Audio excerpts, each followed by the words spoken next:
आणि नागपूरमधल्या हिंसाचारानंतर अजूनही परिसरात संचारबंदी कायम आहे आणि आज परिस्थितीचा आढावा घेऊन संचारबंदी उठवली जाण्याची शक्यता आहे। या हिंसाचार प्रकरणात आतापर्यंत जवळपास 100 जणांना अटक करण्यात आली आहे। दरम्यान हिंसाचार प्रकरणात विविध पैलू पोलीस तपासून पाहत आहेत। औरंगजेबाच्या पुतळ्यावर लावलेल्या चादरीवरील मजकुराबाबत तज्ञांचा सल्ला घेतला जातोय। चादरीवरती धार्मिक मजकूर लिहिला होता का या संदर्भात पोलीस सध्या तपास करतायत। दरम्यान नागपूर हिंसाचार प्रकरणात आणखी एक मोठी माहिती अशी आहे की विश्व हिंदू परिषद आणि बजरंग दल यांच्या राज्यव्यापी आंदोलनाच्या पार्श्वभूमीवर राज्यामध्ये हिंसक पडसाद उमटू शकतात याची गुप्तहेरांनी कल्पना दिली होती अशी माहिती समोर येते। मात्र गुप्तहेरांनी अशी माहिती दिल्यावरही पोलीस खातं गाफील होतं का असा सवाल उपस्थित झालाय। नागपूरमध्ये हिंसाचार तोडफोड या प्रकरणात लाखो रुपयांचं नुकसान झालंय, याला जबाबदार कोण असा सवाल विचारला जातोय। पुन्हा एकदा जाऊयात, रजत वशिष्ठ आपल्यासोबत आहेत। रजत, पोलिसांच्या भूमिकेवर याआधी प्रवीण दटके यांनी देखील अनेक प्रश्न निर्माण केले होते। आता गुप्तहेरांनी माहिती दिली होती पण पोलीस खातं गाफील होतं का असा सवाल उपस्थित होतोय।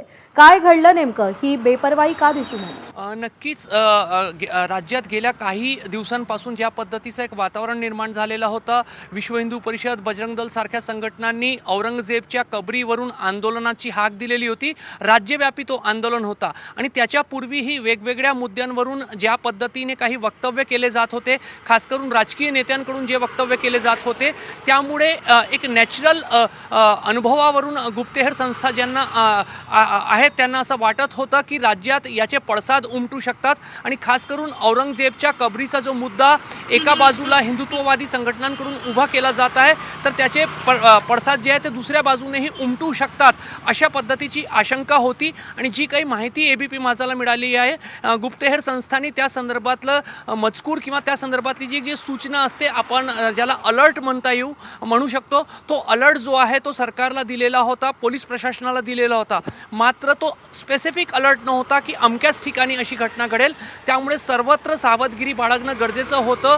मात्र दुर्दैवाने नागपुरात अशी घटना घडली आहे आणि ज्या पद्धतीने सकाळपासूनच नागपुरात वेगवेगळ्या घटना घडत होत्या, पहिले विश्व हिंदू परिषदेचं आंदोलन झाला, त्याच्यानंतर दुपारी त्याच्यावर आक्षेप नोंदवण्यात आले।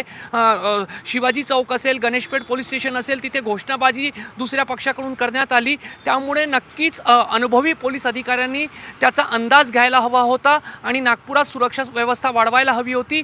ते झालं आहे की नाही झालं आहे याचा सगळा तपास जो आहे तो येणाऱ्या काही दिवसांमध्ये होईल। मात्र दुर्दैवाने नागपुरात जी हिंसा घडली, गुप्तहेर संस्थांनी राज्यात असं काहीतरी घडू शकते अशी सूचना दिल्यानंतरही घडली आहे, त्यामुळे नक्कीच पोलीस विभाग गाफील राहिला का असा प्रश्न उपस्थित होतोय।